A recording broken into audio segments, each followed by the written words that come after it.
అంటే శేషి ఇంత ప్రతీకారం మనసులో పెట్టుకుని ఇదంతా చేస్తోందా?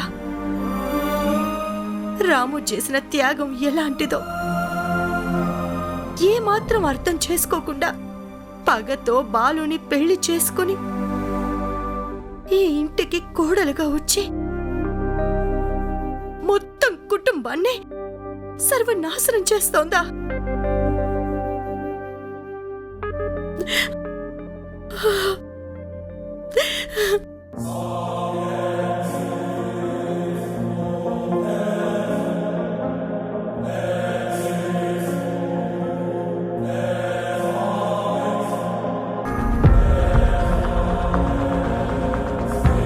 రామ్కి విడాకులిచ్చే బాగా ఆలోచించుకొని నాకు ఫోన్ చేయి. ఎలాగైనా నన్ను నా భర్తని దూరం చేయాలని చూస్తుంది. తనని కాదని మరో పెళ్లి చేసుకున్నందుకు ఆయన జీవితం ఒంటరిగానే మిగిలిపోవాలని చూస్తుంది.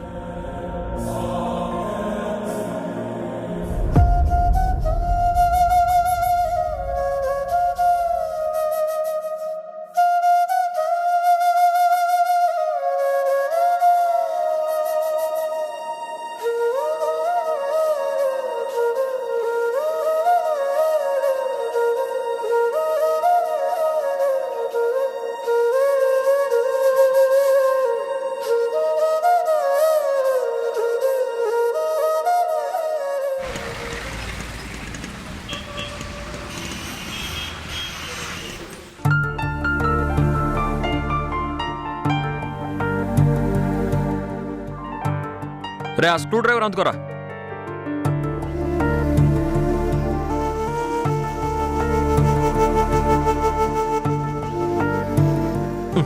ఆ 14-15 రెంచ్ ఇవ్వు.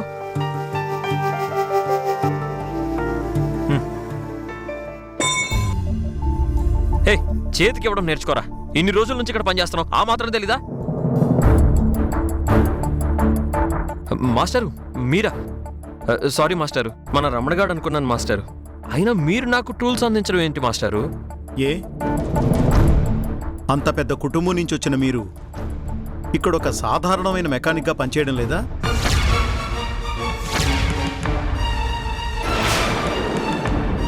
మీరే ఇంత ఒదిగున్నప్పుడు నేను టూల్స్ అందించడం తప్ప? ఏంటి మాస్టారు, నన్ను మీరు అని అంత గౌరవించి మాట్లాడతారేంటి? మీరు అలా మాట్లాడుతుంటే నాకేదోలా ఉంది మాస్టారు. అయినా ఉన్నట్టుండి మీరిలా మాట్లాడడం నాకు చాలా ఆశ్చర్యంగా ఉంది మాస్టారు. ఇన్ని రోజులు మీరెవరో తెలియక మిమ్మల్ని ఒక మెకానిక్ లాగా చూశాను. కానీ మీరు రాణి గ్రూప్ ఆఫ్ ఇండస్ట్రీస్ వారసులన్న విషయం నాకు తెలిసింది. రండి, ఇలా కూర్చోండి. ఏంటి మాస్టారు, ఎందుకు మీరు ఇలా మారిపోయారు? నేను ఎవరి వారసున్నైనా ఇక్కడ మెకానిక్గా పనిచేస్తున్నాను. ఈ వర్క్షాప్కి మీరే ఓనరు, నేను మీ దగ్గర పని చేస్తున్నాను మాస్టారు. కాబట్టి మీరు నాకు అంత రెస్పెక్ట్ ఇవ్వాల్సిన అవసరం లేదు. మీ స్థాయితో పోల్చుకుంటే నేనెంత, నా వర్క్షాప్ ఎంత?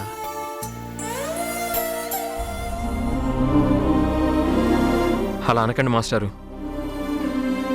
నేను ఇంట్లో నుంచి బయటికి రావడానికి కారణం ఏంటో మీకు తెలియకపోవచ్చు.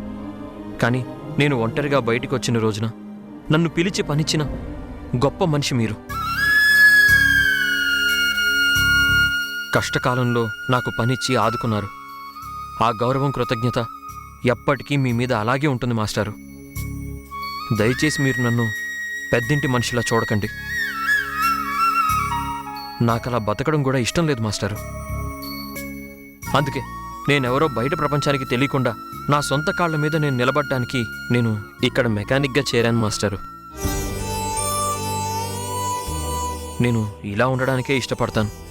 మీరు ఎప్పటికీ నాకు ఓనర్ గారే, నేను ఎప్పటికీ మీ దగ్గర పనిచేసే మీకిష్టమైన మెకానిక్ ఆదిత్యనే మాస్టారు. దయచేసి మన రిలేషన్ ఇలాగే ఉండాలి మాస్టారు. మీరు ఎలాంటి పరిస్థితుల్లో నా దగ్గరకు వచ్చారో తెలియదు, కానీ మీరెవరో తెలియక మిమ్మల్ని చాలా అవమానించినట్టు మాట్లాడాను. నన్ను క్షమించండి. మాస్టర్, దయచేసి మీరు నన్ను మీరు అనడం మానేయండి. లేదు, మీరు నన్ను అలాగే పిలుస్తాను అంటే నేను ఈ క్షణం ఈ పని మానేసి వెళ్ళిపోతాను. బాబు, అది కాదు బాబు. మీరెవరో తెలియనప్పుడు పర్వాలేదు, కానీ మీరెవరో తెలిసాక పేరు పెట్టి పిలవాలంటే నాకు అదోలా ఉంది బాబు. మీరు అలా మాట్లాడుతుంటే నాకు ఏదోలా ఉంది మాస్టర్. చూడండి, ఇప్పుడు మీకు చెప్తున్నాను, నాకు రాణి గ్రూప్ ఆఫ్ ఇండస్ట్రీస్ వారసుడిగా బతకడం కంటే ఒక సక్సెస్ఫుల్ మెకానిక్గా బతకడమే ఇష్టం మాస్టరు. మీకు నాకు మధ్య గురు శిష్యుల సంబంధం ఉంది మాస్టరు. ఆ బాండింగ్ని అలాగే ఉంచుదాం మాస్టరు. ఒక్క నిమిషం.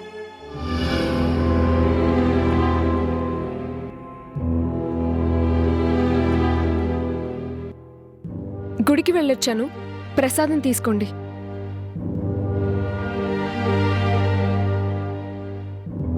తీసుకోండి ఆదిత్య.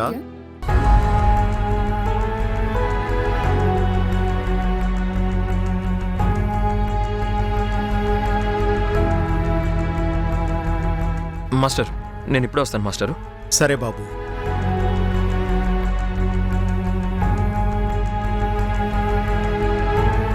అమ్మా శైలు, ఆదిత్య ఎవరో నీకు తెలుసా? తెలుసు డాడీ, రాణి గ్రూప్ ఆఫ్ ఇండస్ట్రీస్కి వారసుడు. అంటే నీకు అతని గురించి ముందే తెలుసా? లేదు డాడీ, నేను ఆదిత్యని ప్రేమించేసరికి అతను మన దగ్గర పనిచేసే మెకానిక్ గానే నాకు తెలుసు. కానీ ఎప్పుడైతే అతను పెద్దింటి వారసుడు అని తెలిసిందో నా ప్రేమ స్వార్థం అవుతుందేమో అని తనని ప్రేమించకూడదు అని అనుకున్నాను. కానీ అప్పటికే ఆదిత్య నన్ను ప్రేమించడం మొదలుపెట్టాడు. నేను ఆ రోజైనా ఈ రోజైనా ఆదిత్యని మన దగ్గర పనిచేసే మెకానిక్ ఆదిత్యగానే ఇష్టపడుతున్నాను. అంతేకాని అతని ఆస్తిపాస్తులు చూడలేదు డాడీ. నువ్వు చూడకపోవచ్చమ్మా, కానీ లోకం అలా చూడదు. మీ ఇద్దరూ కలవడానికి మీ ప్రేమ కారణం కావచ్చు, కానీ మిమ్మల్ని కలపడానికి వాళ్ళ ఐశ్వర్యం అడ్డుపడుతుందమ్మా. అదేంటి డాడీ? అంతేనమ్మా. ఏ స్థాయి మనుషులకి ఆ స్థాయి మనుషులతో సంబంధం కలుపుకుంటేనే గౌరవం ఉంటుంది. లేదంటే కింది స్థాయి వాళ్ళది ఎప్పుడూ స్వార్థంలా కనిపిస్తుంది. నీ ప్రేమ స్వార్థంలా కనిపించకూడదు. ఎక్కడిదాకో ఎందుకమ్మా? ఆదిత్య మన దగ్గర పనిచేసిన మెకానిక్ అని తెలిసిన తర్వాత నిన్ను ప్రేమించినందుకు నాకు అతని మీద కోపం వచ్చింది. మన స్థాయి మనిషి కాదని మీ ప్రేమను ఒప్పుకోలేదు. ఇప్పుడు అతను మనకంటే గొప్పవాడని తెలిసాక మీ ప్రేమను ఒప్పుకుంటే నేను స్వార్థపరుణవుతానమ్మా. ఇద్దరి మనసులు కలవడానికి ప్రేమ సరిపోతుంది, కానీ ఇద్దరు మనుషులు కలిసి బ్రతకడానికి మాత్రం ఆస్తులు ఐశ్వర్యాలు అవసరమవుతాయి. గుర్తుపెట్టుకోమ్మా.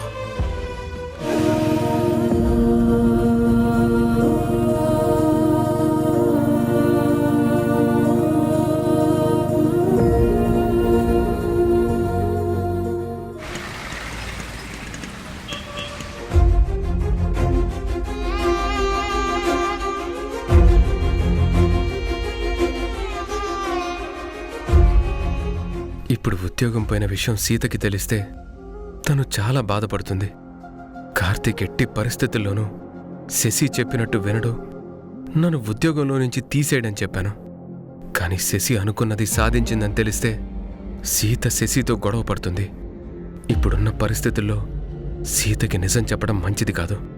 నేను ఉద్యోగం చేస్తున్నాననే సీత నమ్మించాలి.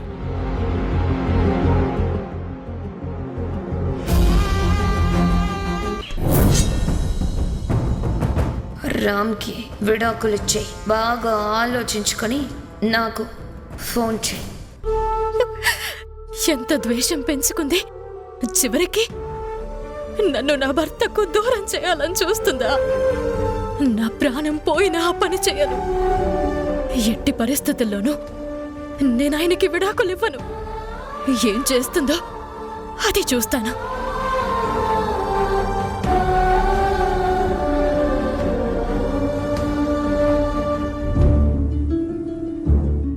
ఏంటి సీత ఇంత డల్గా ఉంది? కొంపతీసి నా ఉద్యోగం పోయిన విషయం శశి చెప్పిందా ఏంటి? ఎప్పుడు హుషారుగా ఉండే మనిషి ఇప్పుడు ఇలా ఉందేంటి?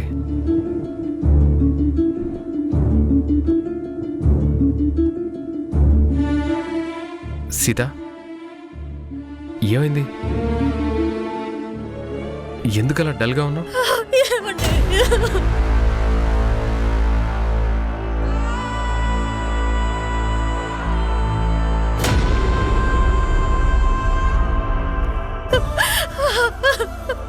ఏం జరిగింది?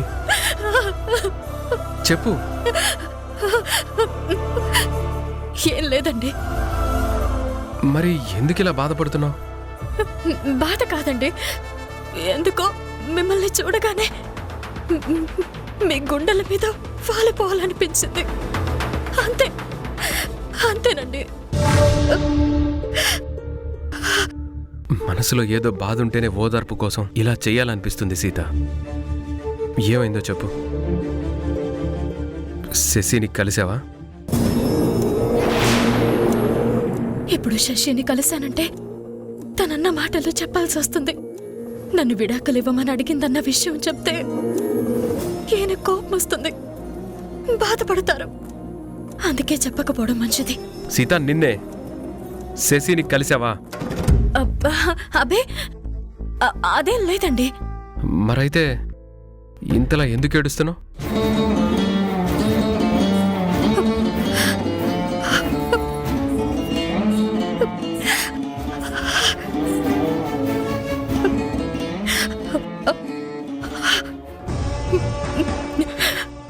అత్తమ్మ గుర్తొచ్చిందండి.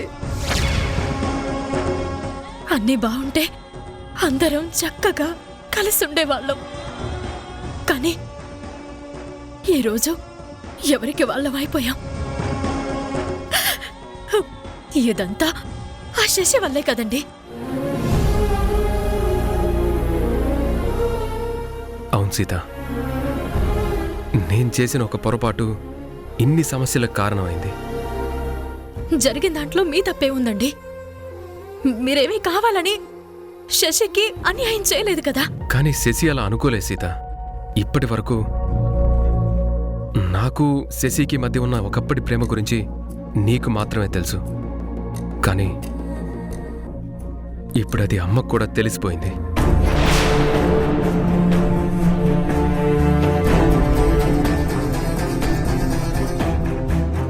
అవునా? అత్తమ్మకెవరు చెప్పారు? ఇంకెవరు? శశియే చెప్పింది. ఎందుకండి ఇలాంటి పనులు చేస్తుంది? తనంతే సీత. తనకి ప్రశాంతత లేకపోతే చుట్టుపక్కలున్న ఎవరికీ ప్రశాంతత లేకుండా చేస్తుంది. తనకి దక్కకపోతే ఎవరికైనా అది దక్కకుండా ఉండాలనేది తన మనస్తత్వం. అందుకేనా నన్ను విడాకులు ఇవ్వమని అడిగింది? తనకి దక్కని రామ్ ఇంకెవ్వరికీ దక్కకూడదని స్వార్థం. ఛీ! అమ్మ ఈరోజు నన్ను కలిసి నాకు శశికి ఉన్న గొడవలేంటి అని అడిగేసరికి నిజం చెప్పాల్సి వచ్చింది సీత. మరి అత్తమేమన్నారండి? జరిగిందంతా చెప్పాను.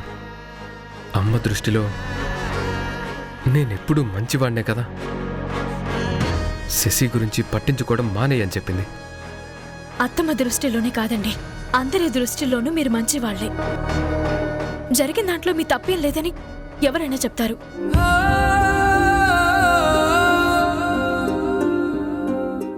కానీ శశి నేను ద్రోహం చేశానని అనుకుంటుంది. తను ఎప్పటికీ మీ గురించి మంచిగా ఆలోచించదండి. ఏదో ఒక రకంగా మిమ్మల్ని ఇబ్బంది పెట్టాలనే చూస్తుంది. ఇప్పటికే మనల్ని ఎన్ని రకాలుగా కష్టపెట్టాలో అన్ని రకాలుగా కష్టపెట్టింది. మన ఇంట్లో నుంచి మనల్ని పంపించేసింది. మీకు ఉద్యోగం రాకుండా వెంటపడుతూనే ఉంది. కానీ ఏమైంది చెప్పండి? మనల్నైతే ఇంట్లో నుంచి బయటికి పంపించగలిగింది, కానీ ఇంట్లో వాళ్ళ మనసులో నుండి మనల్ని పంపించగలిగిందా? మీకు ఉద్యోగం రానీయకుండా 2 చోట్ల అడ్డుపడింది. కానీ ఇప్పుడైతే ఏం చేయలేకపోయింది కదా. అంతేనండి, ప్రతిసారి తను అనుకున్నట్టే జరగదు. తను మనల్ని ఇంతకు మించి ఏమీ చేయలేదు. మీరు చూస్తూ ఉండండి, ఏదో ఒక రోజు తనంతట తానే మారిపోయి మీ దగ్గరకొచ్చి క్షమాపణలు అడుగుతుంది. అవును, అది సరే, మీరేంటి ఇవాళ తొందరగా ఇంటికొచ్చేశారు? ఆఫీస్ అప్పుడే అయిపోయిందా? ఆ, అయిపోయింది. నా చేత ఎక్కువ పని చేయించడం నా ఫ్రెండ్కి ఇష్టం లేదు సీత. అందుకే తొందరగా పంపించేశాడు. పోనీలేండి, ఇలా మీరు అడగకుండానే మీకు మంచి చేసే ఫ్రెండ్ దొరకడం మీ అదృష్టం అండి. అవును సీత, నిజమే. నా అదృష్టం ఎంత గొప్పదో నాకిప్పుడిప్పుడే అర్థం అవుతుంది. సరే ఉండండి, మీరు మధ్యాహ్నం ఏం తిన్నారో ఏంటో వంట చేసి పెడతాను.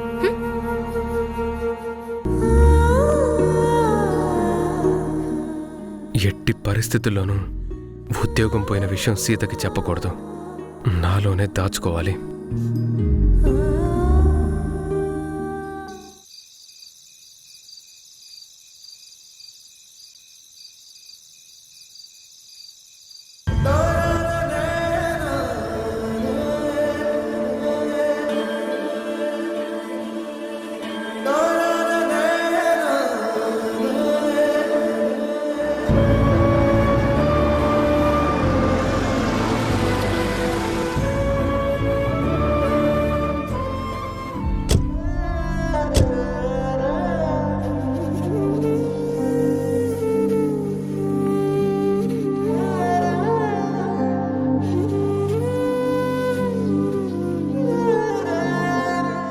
ఏంటయ్యా లైట్లు కూడా వేసుకోలేదు?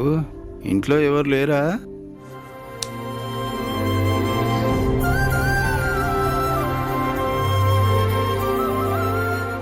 అమ్మా రాణి, ఏంటమ్మా లైట్లు కూడా వేసుకోకుండా? ఏమైంది రాణి? మళ్ళీ శశితోటి ఏదైనా గొడవైందా? ఖచ్చితంగా ఏదో గొడవ జరిగి ఉంటుందయ్యా, లేకపోతే రాణి అలా ఎందుకు ఉంటుంది? రోజు రోజుకి ఆ శశి ఆగడాలు మరీ మితిమీరిపోతున్నాయి. పెద్దంతరం చిన్నంతరం లేకుండా ప్రవర్తిస్తోంది. అసలు ఏమైందో చెప్పు రాణి. ఇప్పుడు వీళ్ళకి జరిగింది తెలిస్తే ఎంత కుమిలిపోతారో. శశి ఒకప్పుడు రాముని ప్రేమించింది. సీతని పెళ్లి చేసుకోవడం వల్ల ఈ ఇంటి మీద, ఈ కుటుంబ సభ్యుల మీద పగ సాధిస్తుంది అన్న విషయం తెలిస్తే వీళ్ళు ఎంత బాధపడతారు. ఇది చెప్పకపోవటమే మంచిది. తాతయ్య, శశిని బాలుని ఒకసారి కూర్చోబెట్టి అన్ని విషయాలు మాట్లాడదాం. దీన్ని ఇలాగే వదిలేస్తే ఎంత దూరం వెళ్తుందో ఏంటో. ఏంటండి అసలు ఏం జరిగిందని ఇంత సీరియస్ అవుతున్నారు?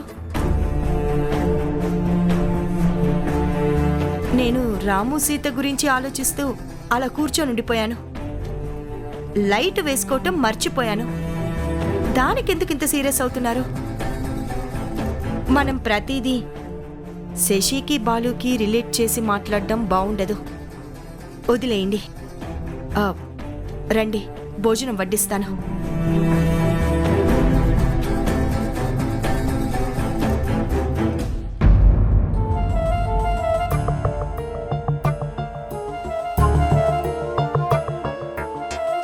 గంటయ్యా, గంటయ్యా! ఏంటండి, ఏం కావాలి? పాత్రలన్నీ ఖాళీగా ఉన్నాయేంటి? వంట చేయలేదా? అంటే శశమ్మాయి గారు బాలు గారు ఇద్దరు ఏదో పార్టీ ఉందని బయటికెళ్లారండి. అందుకని ఇంట్లో వంట చేయడం మానేస్తావా? వాళ్ళు లేనప్పుడు నేను వంటెందుకు చేస్తానండి? మధ్యాహ్నం మిగిలిపోయిందుంటే నేను తినేశాను. నువ్వు తింటే సరిపోయిందా? మరి మేమేం తినాలి? మా కోసం కూడా వంట చేయాలి కదా. చూడండి, నేను ముందే చెప్పాను, నేనిక్కడికి వచ్చింది మీ అందరి పనులు చేయడానికి కాదు అని. శశిరేఖ అమ్మాయి గారికి మాత్రమే నేను పని మనిషిని. ఆవిడికి ఏం కావాలో చూసుకుంటాను. ఆవిడకి భర్తగారు కాబట్టి బాలుగారికి ఏం కావాలో చూసుకుంటాను. అంతే తప్ప మీ అందరికీ సేవలు చేయడానికి ఇక్కడికి రాలేదండి. రే, ఏం మాట్లాడుతున్నావా? నేను ఇక్కడికి తీసుకొచ్చింది కేవలం శశికి బాలుకి సేవలు చేయడానికే కాదు, ఇంట్లో అందరికీ అన్ని పనులు చేసి పెట్టాలి. మా అయ్యగారు నాకు ఆ మాట చెప్పలేదండి. నువ్వు కేవలం అమ్మాయి గారికి ఏం కావాలో అది మాత్రమే చూసుకోమని చెప్పారండి. కావాలంటే మీరే మా అయ్యగారికి ఫోన్ చేసి కనుక్కోండి. గంటే, ఏంటమ్మా వీడు ఇలా మాట్లాడుతున్నాడు? అసలు వీని ఇంట్లో ఎందుకు ఉండనిచ్చారమ్మా? అవును రాణి, వీడికి రోజు రోజుకి తలపొగరు ఎక్కువ అవుతుంది. ఇంట్లో ఇంతమంది ఉన్నప్పుడు కేవలం ఇద్దరు మనుషులకు మాత్రమే పనులు చేస్తాననడం ఏంటి? ఏమండి, ఇప్పుడు వాడితో గొడవలెందుకు? వాణ్ణేమైనా అంటే మళ్ళీ శశి బాలుతో గొడవలవుతాయండి. వదిలేయండి. ఒక పావుగంట ఆగండి, నేను వంట చేస్తాను. రాణి, నువ్వు చేయడం ఎందుకు? హోటల్ నుంచి తెప్పిస్తానులే. నేను ఇప్పుడే ఆర్డర్ చేస్తాను. ఎందుకండి? ఏ నేను వంట చేయలేననుకున్నారా? ఒకప్పుడు మనం హోటల్ వ్యాపారం మొదలు పెట్టినప్పుడు నా చేతి వంటలతోనే బిజినెస్ స్టార్ట్ చేశాం. అది గుర్తుందా? నేనింకా వంట చేయడం మర్చిపోలేదు. ఓ పావుగంట మీరలా మాట్లాడుతూ ఉండండి, నేను వంట చేసి పిలుస్తాను. చూసారా తాతయ్య, చివరికి ఇంట్లో పని మనిషికి కూడా మనం ఎంత చులకనైపోయామో వాడు కూడా మన మాట లెక్క చేయడం లేదు.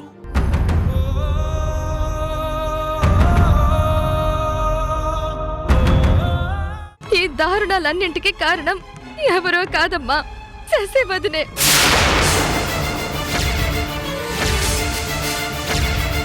అతని కుటుంబం మొత్తం శశి వదిన అరేంజ్ చేసిన మనుషులమ్మా. మనం చందు వాళ్ళ కుటుంబానికి ఇచ్చిన ప్రతి రూపాయి శశి వదిన వాళ్ళ కుటుంబానికే చేరింది.